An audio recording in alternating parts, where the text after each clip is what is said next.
Hello students, welcome to another session of 3ds Max. In this session we will see the interior lighting for daytime using 3ds Max and Mental Ray.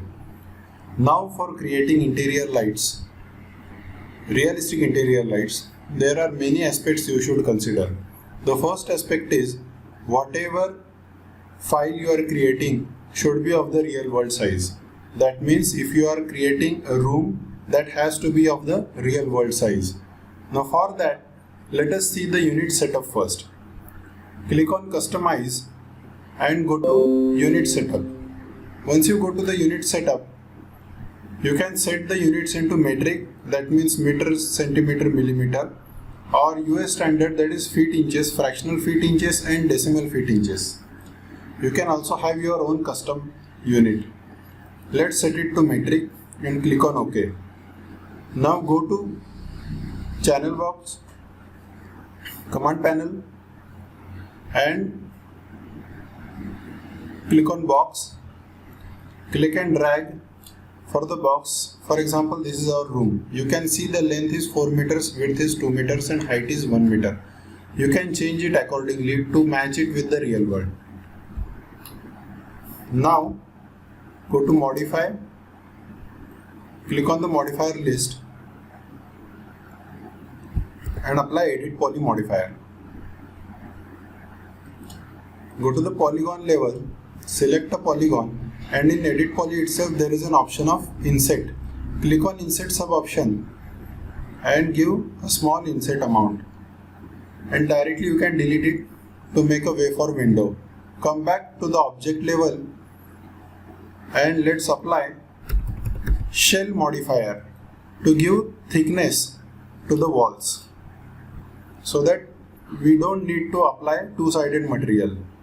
Once you are done with that, go to rendering, render setup.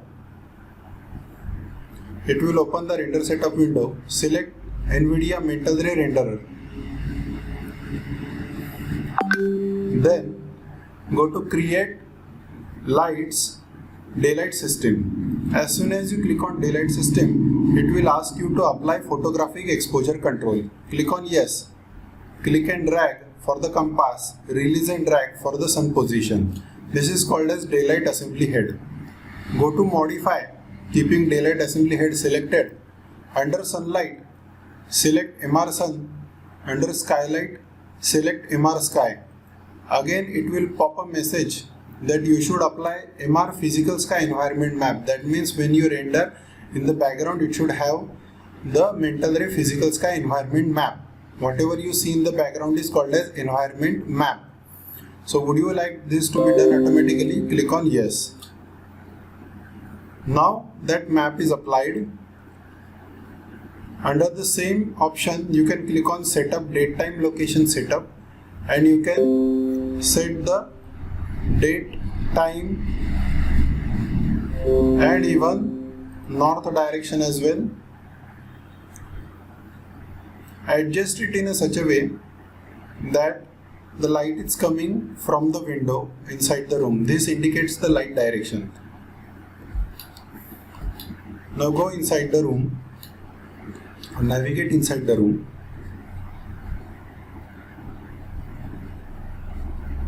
Press Shift Q for a single frame render.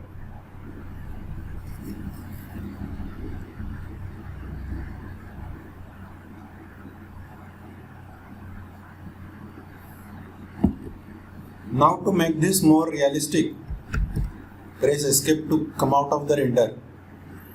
Click on rendering, render setup. In render setup window, go to global illumination, skylight illumination from indirect GI and final gather. So make GI enable, final gather is also there, or you can make GI disable as of now to use the final gather. Now final gather, initial final gather point density, it is 0.1, you can make it 0.2 to enhance the quality. Raise per final gather point you can increase, but it will increase the rendering time.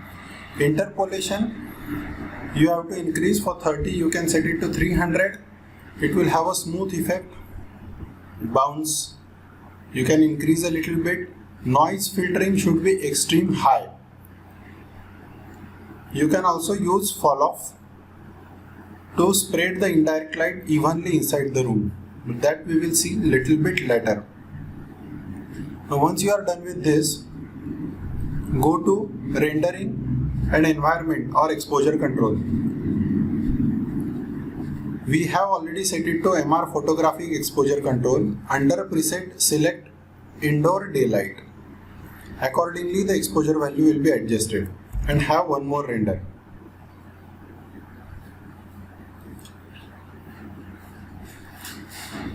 It has somewhat come like this. Press escape. Now again we will go back to the render settings.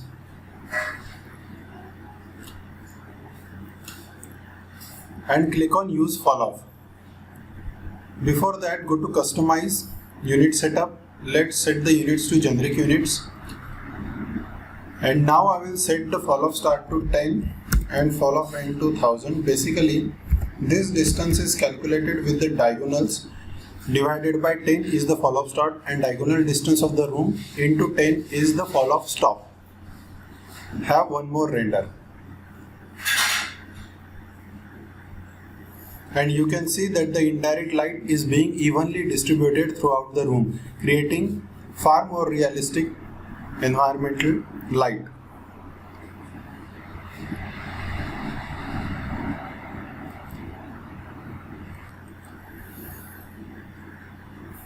You can see that there are no circles and the light is evenly bounced and distributed through walls and air.